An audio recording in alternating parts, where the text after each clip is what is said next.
The Lord be with you. A reading from the Holy Gospel according to Matthew. At that time, Jesus walked by the Sea of Galilee, went up on the mountain, and sat down there. Great crowds came to him, having with them the lame, the blind, the deformed, the mute, and many others. They placed them at his feet, and he cured them. The crowds were amazed when they saw the mute speaking, the deformed made whole, the lame walking, the blind able to see, and they glorified the God of Israel. Jesus summoned his disciples and said, "My heart is moved with pity for the crowd, for they have been with me now for 3 days and have nothing to eat. I do not want to send them away hungry, for fear they may collapse on the way." The disciples said to him, "Where could we ever get enough bread in this deserted place to satisfy such a crowd?" Jesus said to them, "How many loaves do you have?" 7, they replied, "and a few fish."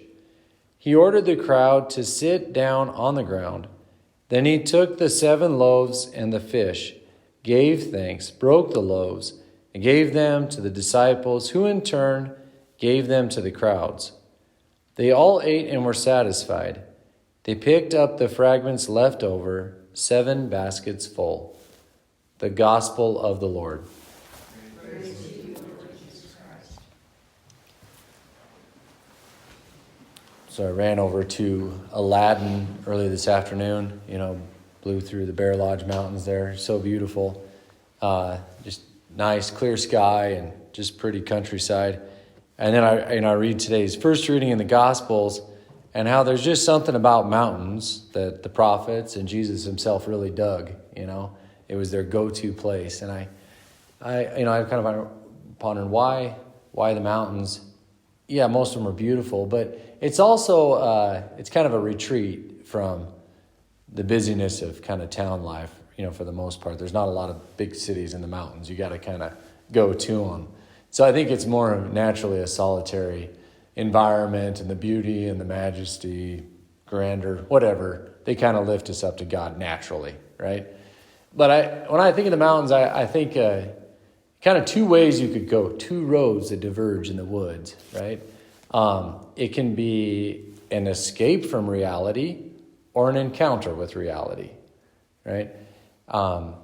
And I think we want to land on the latter, right? An encounter with reality. But we can easily escape it, right? Just try to kind of run away from our problems, get away. Now this is okay, whether you go to the mountains or whether you're just kind of piecing out, whatever. It's a metaphorical mountain that we're seeking. But hey, the reality is reality is where we want to be, right? That's who God is. God is reality. The good, the bad, the ugly. Like He's not that. He's the good, but he knows it all, So, hey, there's no need to escape reality. Whatever you got going on, bring it to reality himself, the Lord. Bring it to the light. He can heal it. He can deal with it. He can help us deal with it, handle it. But that's kind of the right way. And I think there's, a fear to bring things to the light. That shouldn't be. Our God is a loving Father. I mean, look with the compassion that Jesus shows to those that just simply were hungry. He fed them. He feeds us. So I just encourage you, hey, we need those mountain times in our life, whether we can actually get away to them or not, or just find a way to kind of piece out of the normal busyness and encounter reality himself, God. So let's take the road less traveled. And not escape reality, but encounter reality. Bring to God, our Father, the good, bad, and the ugly. Bring it all to him. He can help us sort through it. He can help us heal it.